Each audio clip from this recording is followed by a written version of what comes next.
So track number 5 is All Mine, and just at the top, this is what I will always think of when I hear this song. I was coming home from work, and my phone rings, Max Monty. I'm pretty sure you're the first person he texted. Oh, dude, it was so funny because I answered the phone, he just goes, yo, you have to hear these lyrics I just wrote. And I was like, all right, hit me with it. And he goes, our story so far is under soil and dirt. And I was like, right there, you got me. You got me referencing my favorite pop punk band that isn't Blink-182. So yeah, this song takes what you did in You and Me and cranks it to 11. It does. This song is so packed with pop culture references, it's ridiculous. So go ahead and kind of unpack some of your favorites. Okay, there's a couple that are just worth mentioning. So you already mentioned the band, but there's a band from right up the way from us. They're called The Story So Far, and their first album is called Under Soil and Dirt. So I just put it in the song. I said, the story so far is under soil and dirt. Perfect. And then I followed it with, we've come so far but got so much to learn. Essentially, this song is just about a woman, a girl. And you're like, oh, I like that you're different. I like that you're, that's what the chorus says. I like that you're different. I like that you're strong. I like that you're beautiful. Your typical love song. Yeah. But then it goes on to mention another band that we grew up on very heavily. Like a lot. A lot, so much on Zach. But the band is called 4 Years Strong. Are they on the same label? I think they're on the same label. I don't know. I don't think they're on Pure Noise anymore. No. I think they were at some point. Both pop punk bands. And they, so the line goes, we're 4 years strong with no catastrophes. Catastrophes is one of their songs. And then it says, maybe we could go down in history. Which is one of their newer songs, which is the dope. So good. It's down in history. So. And then I was like, one of their songs is called Bada Bing With a Pipe. Yeah. And the very low thing you hear in that verse is me saying that Bada Bing With a Pipe.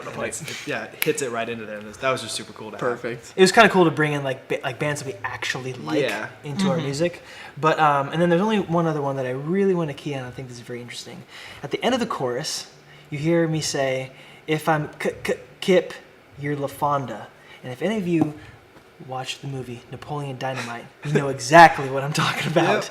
Kip ends up finding his LaFonda, and he's so in love. And and I think actually in the movie he goes, she's mine, or something like that, which is so perfect because the song is called All Mine. That's awesome. Yeah, but again, the song essentially is just a frilly I love you song. Cool. I just have one more thing with that, with the references in this one and in You and Me. So like in this one, you mentioned Post Malone and his girlfriend, Ash, yeah. Whereas in You and Me, you mentioned Selena and Justin Bieber.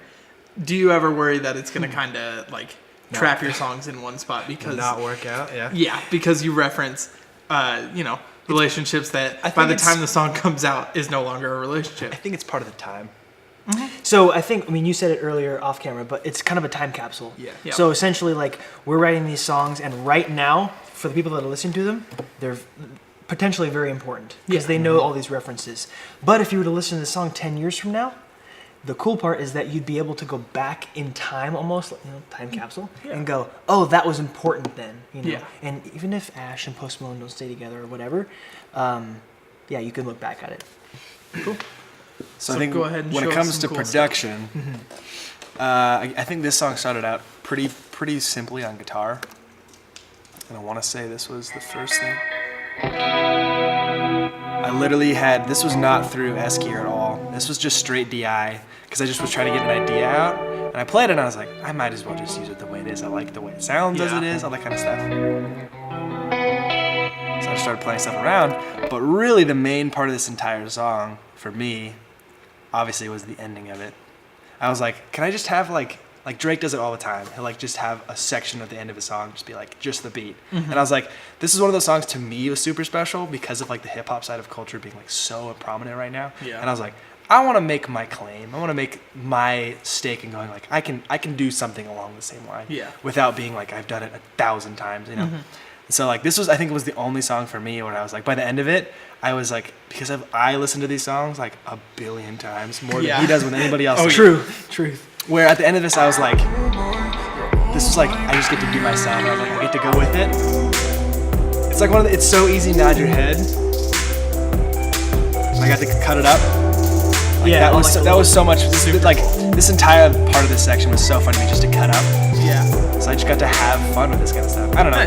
So when it comes to hip hop and this type of sound, I was really proud, especially the end of this, because I was like, to me, this holds up to anything.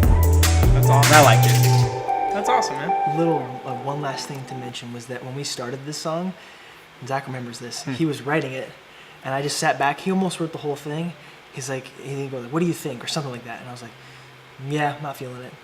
I remember sitting there, and, And I was "Yeah, I'm like, not feeling this is so sick. And he just is like, no, I'm not. And usually I'm not like Not that. for Usually me. like pretty much everything. But Yeah. for some reason I don't know what. Maybe it's like too slow or something. It was this. I was like, this is the first thing I started it with, was just the basic beat. Yeah. And after that, I was like, okay, let me just add a couple things, do a couple things here and there. And I was like, okay, because I love pitched hi-hats and stuff like that.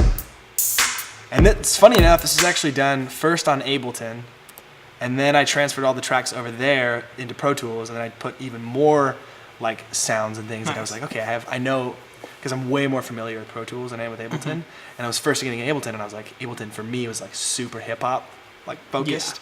And so once I got it in there, I was like, I could do so much more with it now. But initially, that's how it started. And that made me super proud to be like, it's like a dual.